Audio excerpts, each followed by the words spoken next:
All right, everyone, are you ready for the last video? We just figured out which one of our forecast methods worked the best at predicting the historical data. We compared it to what we already knew to see how far away the forecast we would make using 4 different methods was from the actual data. And for me, the best one was the linear regression model that I had made using the timeline from 2006 to 2023.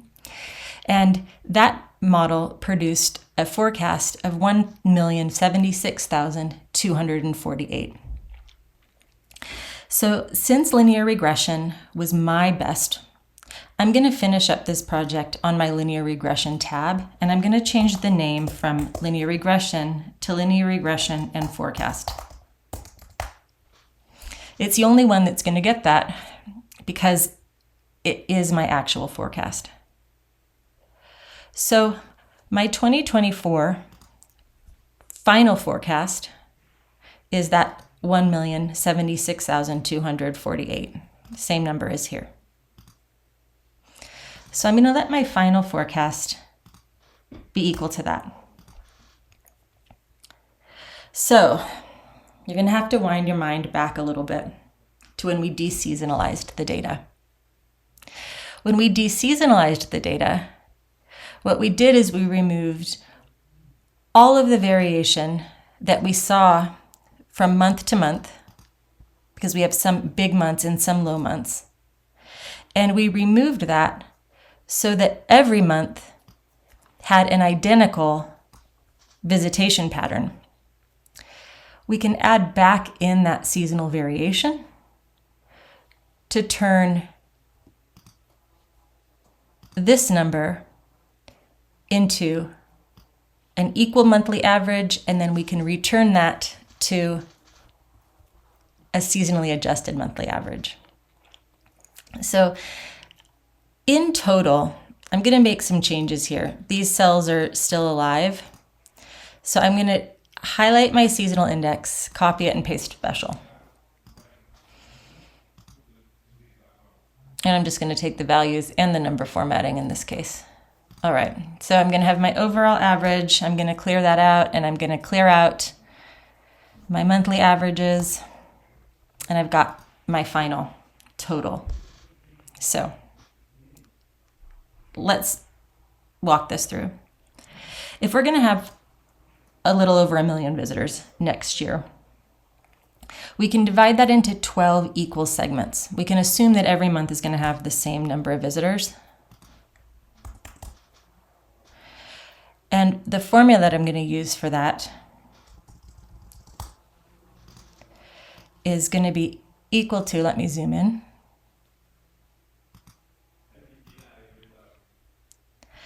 So each month, if we have no seasonal variation, is going to be equal to the total for the year divided by 12. All right? If every month was the same, we'd have 89,687 visitors per month. I actually don't even need this overall row anymore. But we know that not every month is going to be the same, right? July, for instance, is going to be 2.98 times average. So this is where we do the opposite of deseasonalizing. We call this reseasonalizing. We're reseasonalizing the data. So January, for instance, should be just 13% of average attendance. So 13%, or 0.130, multiplied by what we think is going to be our attendance for that month if there was no seasonal variation, right? Which just is 1/12 of what I forecasted. So that would give me a January with 111,619.5. So I'm going to steal my number formatting. I want to put it here, but then I like my red and white. Okay.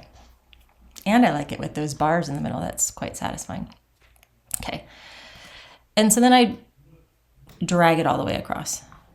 You can calculate them one by one if it feels better to you, but what I'm getting here is that if every month was the same, June would have 89,687 guests, but we know that June is 2.262 times average, on average. So I multiply the seasonal index by the monthly average because I just need to weight June higher. I need to give June more attendance. So I can take my 1,076,248.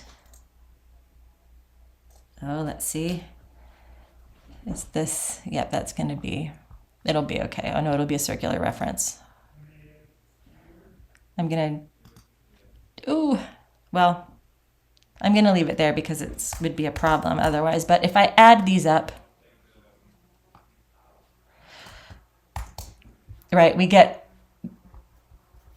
1,076,248, 1,076,248, right? We're just reweighting the monthly attendance to match the seasonal patterns that we observe in the data.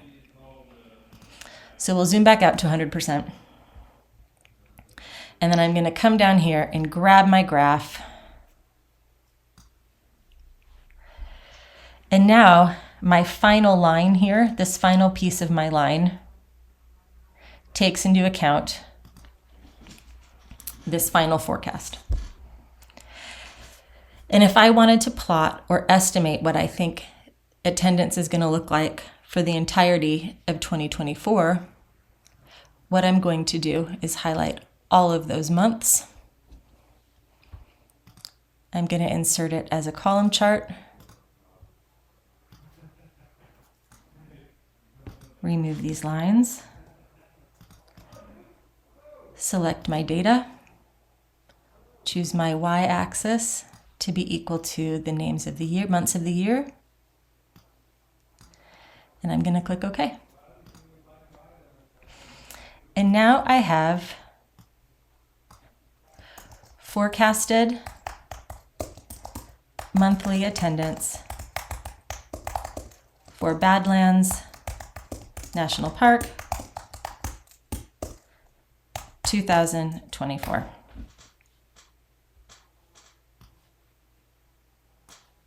There's my forecast. Oh, don't do that. And there's my original chart. I'm going to do a little formatting.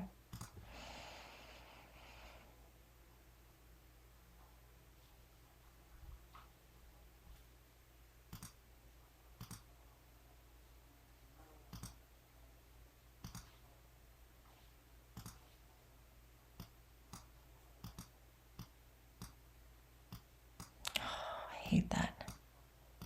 It's going to be easier to remake the graph. I could start recording the video over, but I'm not going to.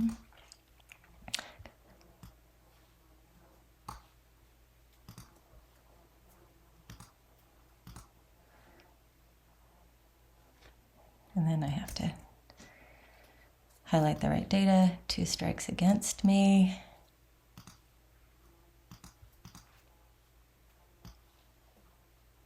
There we go.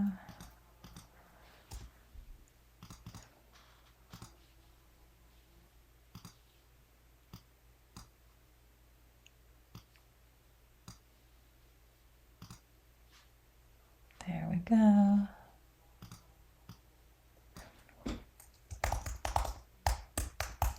Historical and forecasted attendance for Badlands National Park, 1979 to 2024. Let's find this last little spot here. Format that data point. Let's change its bucket. Let's make it red.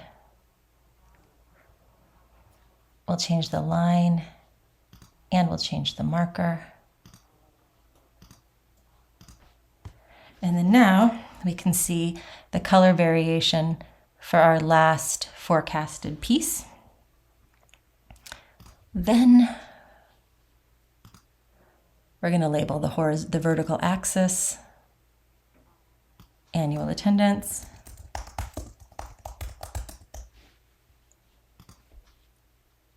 we're going to label this vertical axis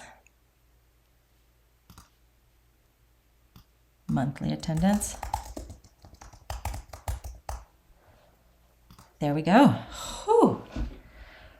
We've got a forecast. So according to my final estimate, I think we're going to have about 1 million visitors, 1,076,248 to Badlands next year. And if the seasonal patterns follow the historical seasonal patterns, I can divide that total by 12 to get what I think is going to happen each month without seasonal patterns. And then I can reintroduce my seasonality by multiplying the seasonal index by the deseasonalized average. So we can forecast 1 year out ahead, choosing the model that works best on the data, divide that number by 12, re-add the seasonal index, and then we get our month-by-month forecast.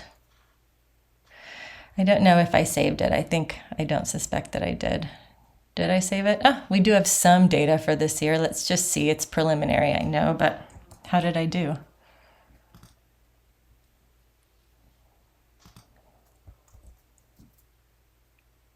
It's not a good place to put it.